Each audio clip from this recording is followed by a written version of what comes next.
Good morning India. आज की story है जुड़वा बहनों का एक रोमांटिक पति। दोस्तों, दो जुड़वा बहन है जो गजब की सुंदर थी और दोस्तों बहुत ही हसीन थी, और उनके रोमांटिक पति ने दोस्तों कैसे उनको सुधारा और ये स्टोरी सबके लिए कैसे सबक है, जाने स्टोरी के अंदर।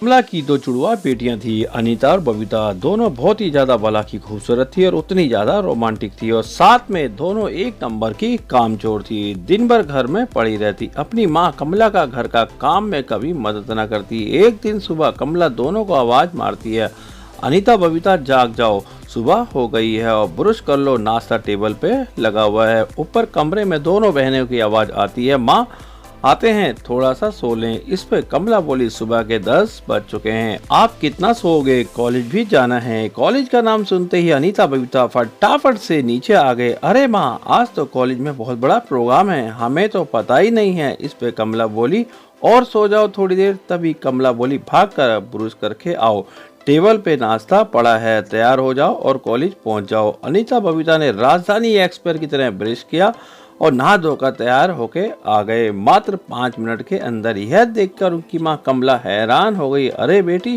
कॉलेज के नाम से इतनी फुर्ती, काश तुम रोज इसी तरीके से जगो। अनीता बबीता हंस के बोली, अरे माँ, आज कॉलेज में प्रोग्राम है ना, वो भी बहुत ही जबरदस्त है, इसलिए हम बहुत ही फुर्ती से तैयार हो गए। अनीता बबीता नाश्ता किया और अपनी स्कूटी निकाली और कॉलेज के लिए चल निकली। कॉलेज पहुंचते ही अनीता बबीता ने कॉलेज के प्रोग्राम में बढ़ चढ़ के हिस्सा लेती हैं और एक रोमांटिक गाने पे बहुत ही जबरदस्त डांस करती हैं। यह देख के पूरा कॉलेज हैरान हो जाता है और बोलता है, अनीता बबीता, तुमने तो फिल्म स्टार को भी फेल कर दिया। फिर अनीता बबीता बोली, हम किसी हीरोइन से कम थोड़ी ना हैं, समय आने पे बता देंगे हम कितनी हसीन है और कितनी खूबसूरत हैं।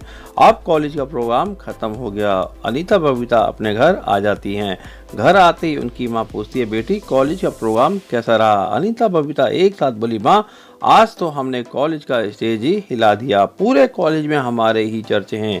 इस पे कमला बोली, बेटा वाह बेटा, तुमने तो कमाल कर दिया, चलो फटाफट फ्रेश होके आओ, टेबल पे तुम्हारा खाना लगा हुआ है। अनीता बबीता फ्रेश होके आती हैं और खाना खाकर अपने रूम में चली जाती हैं। अगले दिन सुबह अनीता बबीता की माँ कमला उनको जगाती है, बेटी आज घर पे बहुत काम है और तुम्हारे कॉलेज की छुट्टी भी है, थोड़ा मेरे साथ घर का काम करो। उधर से अनीता बबीता बोलती है, माँ पूरे सप्ताह में एक ही छुट्टी होती है, तुम हमें सोने दो, अभी हमसे कोई काम नहीं होगा। यह बोलकर वह फिर से सो जाती है। फिर बेचारी कमला अपने आप ही घर का सारा काम करती है और काम करते करते कमला सोचती है, इन दोनों से शादी कौन करेगा, इनको तो घर का काम भी नहीं आता है, एक नंबर की आलसी हैं, काम ना करने के नए नए बहाने ढूंढती हैं। चलो भगवान ही देखेगा आगे क्या होगा। समय ऐसे ही बीतता रहा। एक दिन की बात है, कमला की बेटियों के लिए एक शादी का रिश्ता आता है जिसमें लड़का बहुत ही बड़ा बिजनेसमैन होता है, उसकी अपनी 2 फैक्ट्री होती हैं। यह बात सुन के कमला और उसका पति रमेश रिश्ते के लिए हाँ कर देता है, क्योंकि लड़के वालों को बबीता पसंद आती है जबकि वह अनीता को देखने आते हैं। लेकिन लड़के वाले यह भूल जाते हैं, उनको घर का काम करना नहीं आता। लड़के वालों को बहू घरेलू टाइप चाहिए थी। समय धीरे धीरे गुजरता गया। अब कमला और रमेश की चिंता बढ़ने लग गई, हमारी बेटियों को घर का काम तो आता नहीं है, यह ससुराल में जाके करेंगी क्या, और हमने लड़के वालों को कुछ बताया भी नहीं है। फिर रमेश ने अपना दिमाग लगाया और बोला, कमला तुम घबराती क्यों हो, ससुराल पहुंचने दो एक बार, पैसे वाले लोग हैं, नौकर चाकर होंगे, तो हमारी बेटी को क्या जरूरत है काम करने की। कमला बोली, बात वो नहीं है, हर काम नौकर के भरोसे नहीं किया जाता, हमारी बेटियों को भी घर का काम आना चाहिए। इस पर रमेश बोला, अभी तुम चुप रहो, शादी हो जाने दो, उसके बाद देखेंगे क्या करना है। कुछ महीने के बाद बबीता की सगाई दीपक नाम लड़के से हो गई और शादी की तारीख भी निकाल दी गई। अब शादी ठीक 5 महीने के बाद होगी। अब कमला को एक ख्याल आया, अभी शादी में 5 महीने पड़े हैं, क्यों ना हो 5 महीने में बबीता को घर के सारे कायदे सिखा दूं और खाना बनाना सिखा दूं।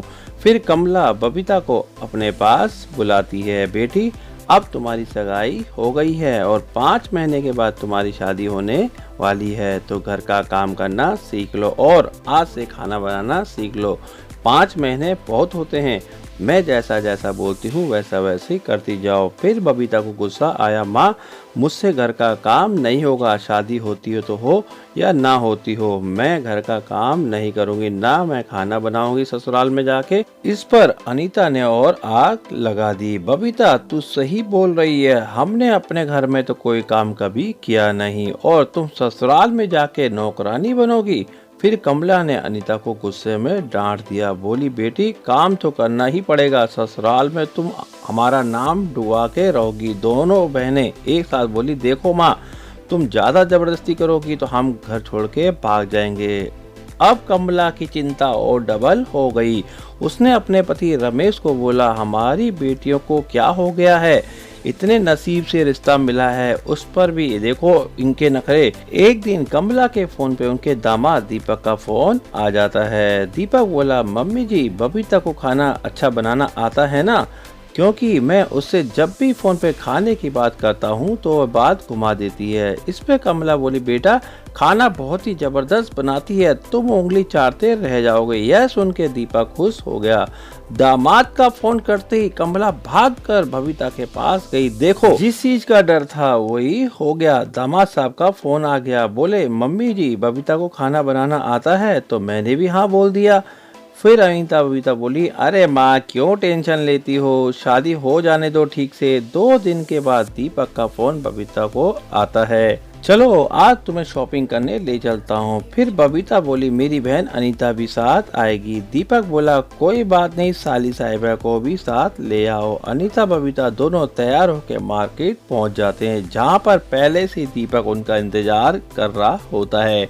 दीपक अनीता बबीता को शॉपिंग करा लाता है। शॉपिंग करने के बाद दीपक बोलता है, आज दोपहर का खाना हम बाहर ही खाएंगे। इस पे बबीता बोली, जैसा आपको अच्छा लगे। इतने में अनीता पीछे से बोलती है, जीजा जी खाने का ऑर्डर तो मैं ही करूंगी। दीपक मुस्कुराते हुए बोला, चलो आज तुम्हारी पसंद का खाना खाते हैं। फिर दीपक करीब के रेस्टोरेंट के पास अपनी कार लगा देता है और रेस्टोरेंट में पहुंचते ही अनीता को उसकी पसंद का खाना ऑर्डर करने को बोलता है और अनीता के पसंद का खाना आ जाता है और तीनों लोग मिलकर खाने का एंजॉय स्वाद लेते हैं। फिर दीपक इनको इनके घर पे छोड़ देता है और अपने घर के लिए निकल जाता है। घर पहुंचते ही रात को अनीता के दिमाग में अपने जीजा के लिए एक ख्याल आने लगा। इतना ख्याल रखने वाला पति बहुत ही नसीब से मिलता है। जीजा जी आए थे मुझे देखने, लेकिन बबीता को पसंद कर गए, लेकिन अब मैं नहीं छोड़ूंगी, मैं जीजा जी से शादी करके रहूंगी। यह बात वह बबीता से बोल देती है। इस पे बबीता बोलती है, अनीता तुम पागल हो गई हो, मेरी सगाई हो गई है उनसे, अब हमारी शादी होने वाली है, फालतू की बातें मत करो। अनीता बोली, मेरी शादी होगी उनसे। अब दोनों के बीच झगड़ा इतना बढ़ गया कि आवाज आधी रात को उनके माता पिता के कान तक पहुंच गई और उनके माता पिता कमरे में आ जाते हैं और बोलते, तुम दोनों क्यों लड़ रही हो। इस पर बबीता बोली, अनीता का दिमाग खराब हो गया है, यह दीपक से शादी करना चाहती है और बोल रही है मैं शादी करके रहूंगी। अब कमला और रमेश का दिमाग खराब होने लगा। बेटी ऐसी बातें कर रही हो, ये कोई गाजर मूली थोड़ी ना है जो तुम आपस में बांट लोगे। लड़के वालों ने अपनी पसंद से बबीता को पसंद किया है, इसमें ना तो तुम कुछ कर सकती हो ना हम कुछ कर सकते हैं। अगले सप्ताह शादी है तो यह बात यहीं पे खत्म कर दो। फिर अनीता बोली, मैं शादी करके रहूंगी चाहे कुछ भी हो जाए। अगले दिन सुबह कमला और रमेश आपस में चर्चा करते हैं और बोलते हैं यह बात हम दामाद को बोल देते हैं, क्योंकि अगर अभी हमने यह बात बोल दी तो ठीक है, नहीं तो शादी के बाद अगर कोई दिक्कत आई तो बहुत बड़ी समस्या हो जाएगी। ठीक 2 दिन के बाद कमला और रमेश दामाद को अपने घर बुलाते हैं।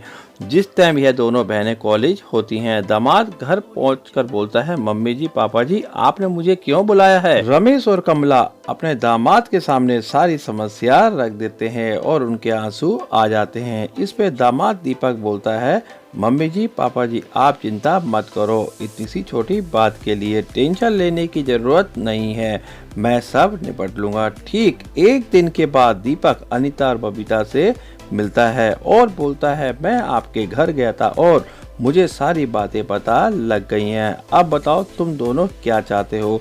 बबीता बोली, अनीता का तो दिमाग खराब हो गया है, इसको आपसे शादी करनी है। दीपक ने अनीता को बहुत समझाया लेकिन वह नहीं मानी। इस पे अनीता बोली, हम दोनों बहनें जुड़वा हैं, हम एक साथ रह सकते हैं, एक साथ खा सकते हैं, हमें पति भी एक ही चाहिए।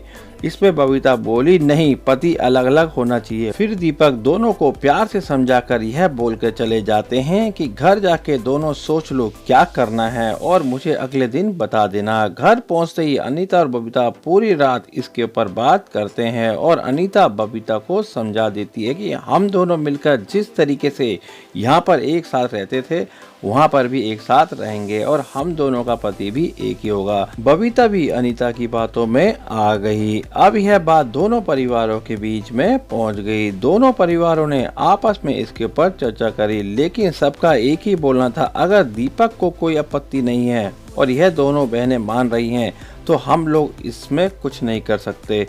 दोनों परिवार के लोग मिलकर अनीता बबीता दीपक को एक जगह बिठाते हैं और पूछते हैं, बेटा तुम्हें कोई दिक्कत तो नहीं है? दीपक बोला, मुझे पहले समस्या थी लेकिन अब यह दोनों बहनें मान गई हैं तो इनकी खुशी में मेरी खुशी है।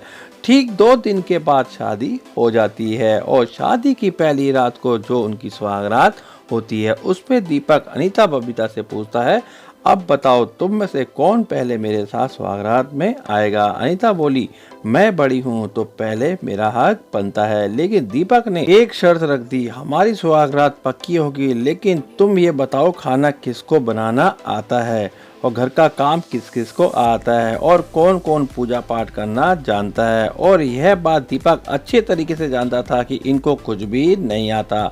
इस पे अनीता बबीता चुप हो जाती हैं और वह दोनों साफ साफ मना कर देती हैं, हमने मायके में कभी एक चम्मच भी नहीं उठाया है, घर का काम करना तो बहुत दूर की बात है। फिर इस पे दीपक बोला, मैंने तुम दोनों बहनों की बातें मान ली है, तुम्हारे घर की इज्जत रखने के लिए और अपने घर की इज्जत रखने के लिए तुम दोनों बहनों से शादी कर ली है, लेकिन अब मेरी भी एक शर्त है, तुम दोनों बहनों को अगले 3 महीने के अंदर खाना बनाना, सुबह उठ के पूजा करना, घर के सारे काम में हाथ बटाना, ठीक है?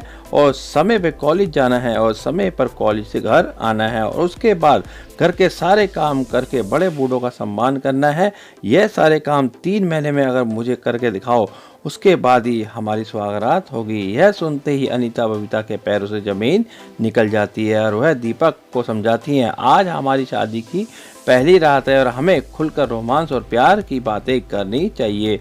इस पे दीपक बोला, अब जो होगा 3 महीने के बाद होगा। यह बोलकर वह कमरे से बाहर निकल जाता है और दूसरे कमरे में जाके सो जाता है और यह दोनों बहनें भी यहाँ पे सो जाती हैं। अगले दिन सुबह दीपक सब लोगों के जगने से पहले इन दोनों बहनों के पास आ जाता है, जिससे किसी को यह पता न लगे कि वह दूसरे कमरे में सोया था, और इन दोनों को जगाता है और पूछता है, अनीता बबीता क्या सोचा इसके बारे में? फिर अनीता बबीता बोली, आप बिल्कुल सही कह रहे हैं, हमारी माँ रोज मायके में बोलती थी, बेटा घर का काम सीख लो, पूजा पाठ करना सीख लो, बड़ों का सम्मान करना सीख लो, लेकिन हम लोग पूरी मस्ती में रहते थे। अब हम 3 महीने के अंदर आपको वह सारे काम करके दिखाएंगे जो आपने कल रात हमें बोले हैं और आपकी नज़र में हम खरे उतरेंगे, उसके बाद ही हमारी सुहागरात होगी। उस दिन के बाद से अगले 3 महीने तक अनीता बबीता ने खाना बनाना, सुबह टाइम पे पूजा करना, बड़ों का सम्मान करना और टाइम पे कॉलेज जाना,